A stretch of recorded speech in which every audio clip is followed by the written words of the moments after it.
Hola, soy Liv Morales y les doy la bienvenida a este video en el que hablaremos de la dimensión rítmica de la respiración funcional. Y esta dimensión nos habla de cómo el ritmo y la cadencia influyen en la respiración. En los temas anteriores entendimos que para tener una buena salud, una buena condición física y una buena respiración funcional, eficiente, necesitamos aumentar nuestra tolerancia al dióxido de carbono. Pero ¿cómo vamos a aumentar esa tolerancia? Esta dimensión nos va a dar una de las respuestas más importantes a esta pregunta. Y la respuesta es con la frecuencia respiratoria. ¿Qué es la frecuencia respiratoria? Es la cantidad de respiraciones que una persona realiza durante un minuto. Y antes de continuar con el video, les voy a pedir que le hagan una pausa al video, tomen un cronómetro, puede ser en su celular, y contar cuántas respiraciones estamos haciendo durante un minuto. Respiraciones normales, siempre por la nariz. No vamos a modificar nada ni hacerlas más largas, más cortas, normal. Como respiras normalmente durante el día, colocas el cronómetro y durante un minuto cuentas cuántas respiraciones estás realizando. Esa va a ser tu frecuencia respiratoria. Ese número lo anotas en un lugar donde recuerdes que ahí lo dejaste, puede ser en una nota del celular. Y continuamos con el video. Y ahora sí, la frecuencia respiratoria. ¿Por qué? Necesitamos reducir la frecuencia respiratoria. Normalmente una persona promedio puede realizar de 12 respiraciones por minuto hasta más, hasta 20 o hasta más de 20 respiraciones por minuto. En cambio, una persona con una muy buena condición física, como un atleta de alto rendimiento, tendría que tener entre 6 a 12 respiraciones. Y esto es relevante porque una frecuencia respiratoria reducida, o sea, menos respiraciones por minuto, permite una mayor ventilación alveolar. ¿Qué significa ventilación alveolar?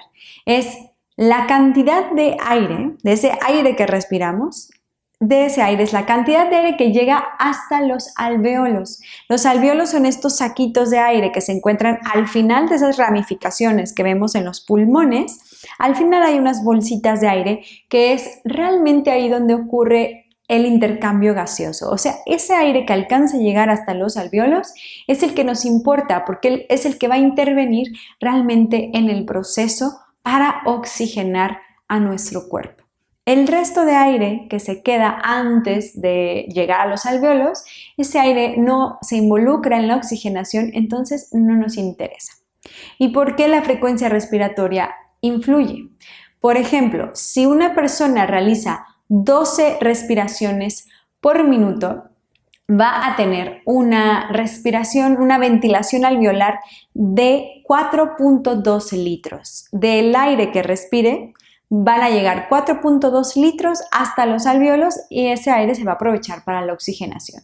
En cambio, si esa persona reduce su respiración a 6 respiraciones por minuto, el aire que va a llegar hasta los alvéolos va a ser de 5.1 litros. O sea, hay un aumento del 20% solo con haber disminuido su frecuencia respiratoria. Por esto es que la frecuencia respiratoria es muy importante. Nos interesa que el aire, digamos, al hacerlo más lento, el aire tiene más tiempo de hacer todo el recorrido completo y llegar hasta los alvéolos. En cambio, entre más rápido respiro, el aire tiene menos tiempo de llegar hasta el final del recorrido, hasta los alvéolos, y se dice que el aire que no alcanza a llegar y se queda antes, se le llama que queda en el espacio muerto. Es aire inútil, no nos sirve en la oxigenación. Por esto es que es importante reducir nuestra frecuencia respiratoria.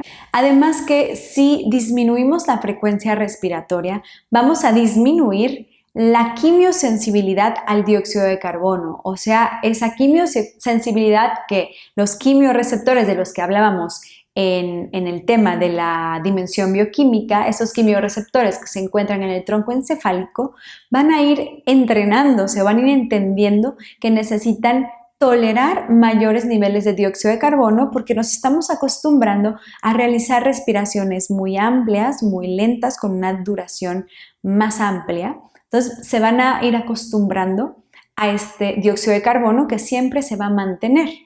Recordemos que si yo respiro lento, grande, amplio, mi dióxido de carbono no se pierde. Entre más rápido respiro, mi dióxido de carbono se pierde demasiado, y si mis respiraciones son lentas, el dióxido de carbono se mantiene, y el dióxido de carbono nos importa para que realmente el oxígeno llegue a todo el cuerpo.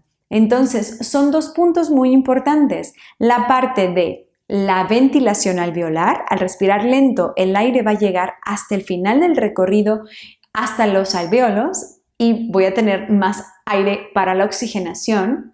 Y por otra parte, al respirar lento, al no perder dióxido de carbono, mi cuerpo va entrenándose para aguantar, para tolerar esos niveles de dióxido de carbono, y poco a poco con el tiempo va a ir aumentando. Entonces, la frecuencia respiratoria es súper importante, respirar lento y amplio. Y aquí es donde todas las dimensiones se unen. ¿Cómo voy a lograr una respiración lenta?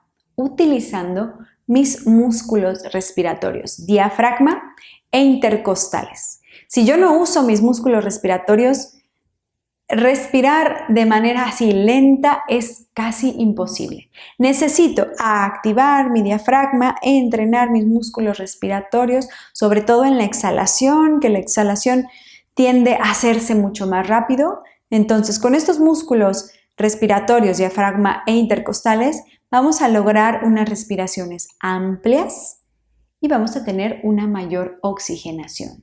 En resumen, nuestra respiración ideal tendría que ser LSD, que significa lenta, sutil y diafragmática. Es un resumen de las 3 dimensiones de la respiración funcional. Nuestra respiración tiene que ser lenta, o sea, una frecuencia respiratoria muy pequeña, sutil, ligera, amplia, por lo que yo necesito utilizar mis músculos respiratorios y que sea sutil para que el dióxido de carbono no se me baje demasiado, y diafragmática, o sea, con los músculos respiratorios incluyendo los intercostales. De hecho, hay una frase del famoso filósofo Lao Tse que dice: el hombre perfecto respiraría como si no estuviera respirando. Y una vez que entendemos toda la ciencia detrás de la respiración funcional, entendemos el por qué. Explica perfectamente por qué una persona con una salud plena, en un estado, en una condición física muy buena, tendría una respiración tan eficiente, tan funcional, que sería casi imperceptible. Así como cuando un bebé duerme profundamente, que a veces la mamá tiene que acercarse a asegurarse que siga respirando porque su respiración es casi imperceptible. Espero que esta información te sea de mucha utilidad y nos vemos en el siguiente video.